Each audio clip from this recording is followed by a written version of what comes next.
प्रधानमंत्री नरेंद्र मोदी आज अपनी कैबिनेट का विस्तार करेंगे और जानकारी के मुताबिक आज शाम 6 बजे राष्ट्रपति भवन में शपथ ग्रहण समारोह होगा।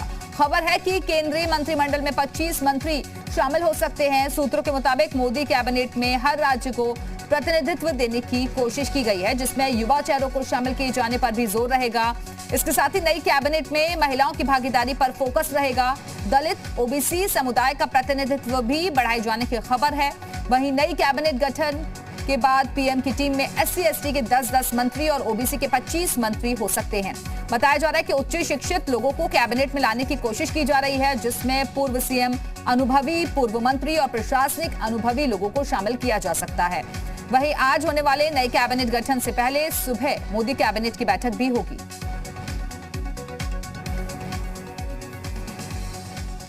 उधर केंद्रीय कैबिनेट में यूपी के कई चेहरों को मिल सकती है जगह और केंद्रीय कैबिनेट के लिए यूपी के कई नामों पर चर्चाएं हो रही हैं। सूत्रों के हवाले से बड़ी खबर, ब्राह्मण चेहरे के तौर पर 3 नामों पर चर्चा है। रीता बहुगुणा जोशी, हरीश द्विवेदी और सत्यदेव पचौरी के नाम पर चर्चा। 3 नेताओं में से किसी एक को मिल सकता है मौका। रामशंकर कठेरिया, SP बघेल, विनोद सोनकर भी रेस में शामिल हैं। कौशल किशोर, प्रवीण निषाद, राजेंद्र अग्रवाल के नाम पर भी चर्चा है।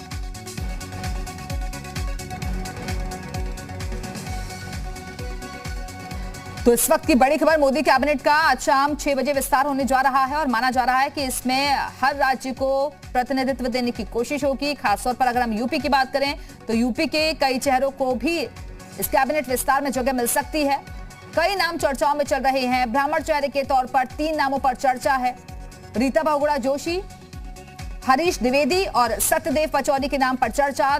3 नेताओं में से किसी एक को इसमें मौका मिल सकता है। रामशंकर कठेरिया, SP बघेल, विनोद सोनकर भी रेस में शामिल बताए जा रहे हैं। कौशल किशोर, प्रवीण निषाद, राजेंद्र अग्रवाल के नाम पर भी चर्चा है। तो किसको जगह मिलती है ये आज शाम साफ हो जाएगा, लेकिन उससे पहले कयासों का दौर लगातार चल रहा है।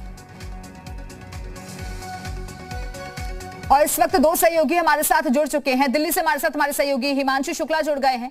लखनऊ से हमारे साथ हमारे सहयोगी विशाल रघुवंशी जुड़ गए हैं। लेकिन हिमांशु, मैं पहले आपके पास आना चाहूंगी क्योंकि आज शाम को मोदी कैबिनेट का विस्तार होने जा रहा है, लेकिन सुबह भी एक बैठक रखी गई है, उसको लेकर क्या अपडेट है आपके पास?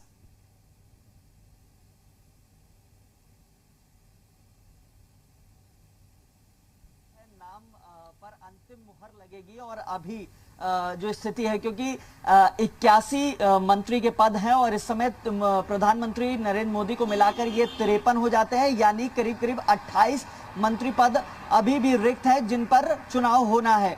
ऐसे में अगर बातचीत करें तो जो आगामी चुनाव है, यानी उत्तर प्रदेश, उत्तराखंड, गोवा, मणिपुर और पंजाब, यहाँ पर भी नामों की चर्चा और यहाँ से भी जो जाति समीकरण को साधते हुए लोगों को लाने की कवायद तेज कर दी गई है। इसमें अनुसूचित जनजाति और इसके अलावा ओबीसी चेहरे पर जो है अंतिम निर्णय लिया जाएगा इस बैठक में। फिलहाल लगभग नाम तय है और सबसे बड़ी बात क्या है जो ध्यान देने वाली, इसमें युवाओं को भी जोड़ा जाएगा और साथ ही जो अनुभवी लोग हैं, जो लंबे वक्त से राजनीति कर रहे हैं, उनको जिनको अनुभव है उनको लाया जाएगा और एक नया विस्तार किया जाएगा। और सबसे बड़ी बात यह है कि 6 मंत्री हैं जो इस समय मोदी मंत्रिमंडल में हैं, जिनके पास 2 से ज्यादा मंत्रालय हैं। ऐसे में उनके मंत्रालय का भी वितरण हो सकता है, तो ये देखने वाली बात है। और शाम को सारे कयासों से पर्दा उठ जाएगा और ये स्पष्ट हो जाएगा कि कितने मंत्री हैं। हालांकि जो चर्चा है, सबसे ज्यादा मंत्री वो उत्तर प्रदेश और इसके अलावा बिहार से आ सकते हैं। इसमें ब्राह्मण चेहरे, ओबीसी चेहरे और SC चेहरे पर दांव खेला जाएगा। सोशल इंजीनियरिंग की जाएगी ताकि जाति समीकरण के साथ चुनावी जो तैयारियां हैं उसको बल दिया जा सके। हिमांशु, बिल्कुल आप बनी रहेगा, हमारे साथ लौटेंगे आपके पास। विशाल रघुवंशी भी लखनऊ से हमारे साथ जुड़े हुए हैं। विशाल, आज ये विस्तार होने जा रहा है, लेकिन कई कयासों का दौर चल रहा है नाम को लेकर। खासतौर पर अगर हम यूपी की बात करें तो यूपी में भी कई नाम चर्चाओं में है, लेकिन किसको जगह मिलती है उसके लिए थोड़ा इंतजार और। देखिए, उत्तर प्रदेश की अगर हम बात करें तो देश के सबसे बड़े सूबे से ये कहा जा सकता है कि सबसे ज़्यादा प्रतिनिधित्व रहेगा और उत्तर प्रदेश से कई चेहरे ऐसे हैं जो इस वक्त रेस में हैं। अगर हम ब्राह्मण चेहरों की बात करते हैं तो रीता बहुगुणा जोशी, सत्यदेव पचौरी और हरीश द्विवेदी, इनका नाम है। लेकिन कल देर रात चर्चा में एक और नाम आया है, वो है रमापति राम त्रिपाठी का।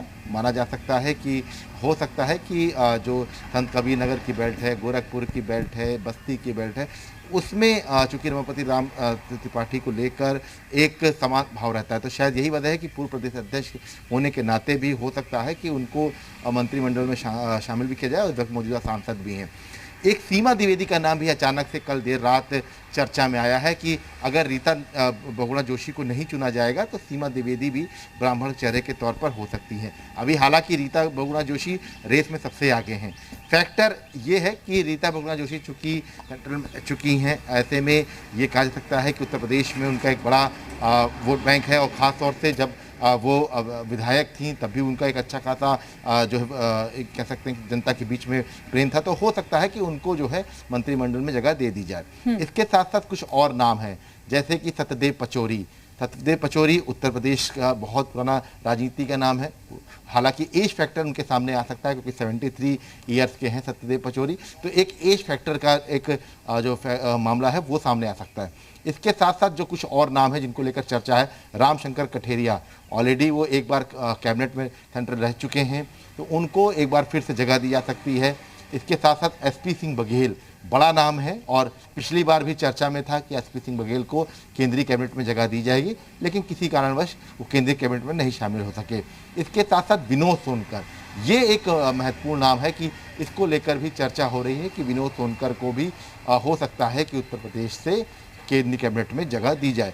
इसके साथ एक जो चौंकाने वाला नाम हो सकता है वो है मेरठ से जो सांसद हैं राजेंद्र अग्रवाल, क्योंकि मेरठ जोन की तरफ अगर हम देखते हैं तो मेरठ का जो पूरा इलाका है उधर की तरफ से राजेंद्र अग्रवाल एक जाना माना नाम है, और यही वजह है कि एक समीकरण जो दिखाई पड़ रहा है उसके हिसाब से राजेंद्र अग्रवाल का नाम आगे चल रहा है। इसके साथ अब सहयोगी दलों की हम बात, तो अनुप्रिया पटेल चूँकि पहले भी लगातार मांग कर रही थी, तो संभवतः माना जा रहा है कि अनुप्रिया पटेल को जो है केंद्रीय कैबिनेट में जगह दे दिया, जो कि पिछली बार वो एनडीए का हिस्सा रही हैं। तो ऐसे में बहुत ज़्यादा मुश्किल अनुप्रिया पटेल के लिए नहीं है, और चूंकि 2022 के विधानसभा चुनाव आ रहे हैं, ऐसे में दल के तौर पर बिल्कुल, बहुत बहुत शुक्रिया आपका विशाल रघुवंशी हमारे साथ जुड़ने के लिए, जानकारी देने के लिए, और हिमांशु आपका भी बहुत बहुत शुक्रिया हमारे साथ जुड़ने के लिए। तो आपको बता दें कि कयासों का दौर लगातार चल रहा है, लेकिन माना जा रहा है कि यूपी से भी कई मंत्रियों को इसमें जगह मिल सकती है, और एक बैलेंस विस्तार के तौर पर भी हम इसे देख सकते हैं, जहां महिलाओं की भागीदारी रहेगी, युवाओं की भागीदारी रहेगी, उसके साथ ही दलितों को भी प्रेफरेंस दी जाएगी।